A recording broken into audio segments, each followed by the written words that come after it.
Joins us via Skype to look into the political landscape in Zimbabwe. Professor Kotze, thank you so much for joining us and welcome to the Globe. Now, was this outcome giving ZANU-PF a lead victory expected? Well, it wasn't. I think this was a highly contested election, and there was not a clear indication of which party is going to win both the presidential election as well as the parliamentary one. And I think in elections which are so closely contested, very often the losing side does not want to accept the results. And I think this is a good example of that. Now, some observers did not give the poll the thumbs up. Is there any ground to suspect the ruling party has stolen the election? I don't think we can say that. I think that run up to the election, most observers and persons who just look at the election was quite impressed with the election. There was an absence of conflict. There was open political space, even for the opposition and the independent candidates. There was a very high number of presidential candidates, 23 of them. All of them were positive signs. I think what we are seeing now is one of the critical moments in any election lately, whether it was Zimbabwe in 2008 or Kenya in 2008 or Cote d'Ivoire in 2010, when an election results are declared and when the losing side don't accept it, has become a very critical moment in any election now. We've even seen it in the US with last year's election, or the previous election, 2016, when President Trump was elected, that there was some uncertainty for a while. So this is, I would say, one of the real critical moments of elections, and therefore we should have expected that though the Zimbabwean election has been relatively well run and managed, that this was really the test, whether it was a change in the political landscape. Now, Prof, do you really think this is a change in the political landscape? Just looking at the violence that took place earlier today and 3 people lost their lives, the military were ready with live ammunition. It was stated that there would be some sort of presence in terms of police and ensuring that everyone is safe and the elections are free and fair. But with the soldiers out on the streets with live ammunition, what's your take on this? Does this take us back to the period of 2008 when the violence erupted in Zimbabwe?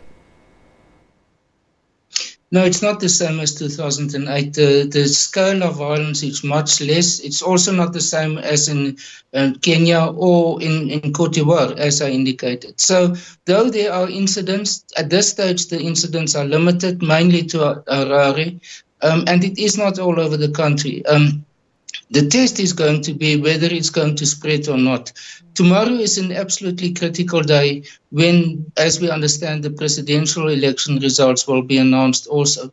And that will be the test whether it's going to spread to other parts of the country. But I think the MDC has already, in a sense, received the message that because they didn't win the parliamentary election, the chances are even less likely that Nelson Chamisa will be able to win the presidential election. So in a sense, I think the announcement has indirectly been made already to them. And it is in their interest ultimately that they are not seen as causing or spreading or being responsible for the violence in the country. We saw President Mnangagwa earlier just stating the fact that MDC were responsible for the violence that erupted earlier on in Zimbabwe. The fact that he even stated that in his briefing, what's your take on this? Do you think that MDC will accept those results going forward?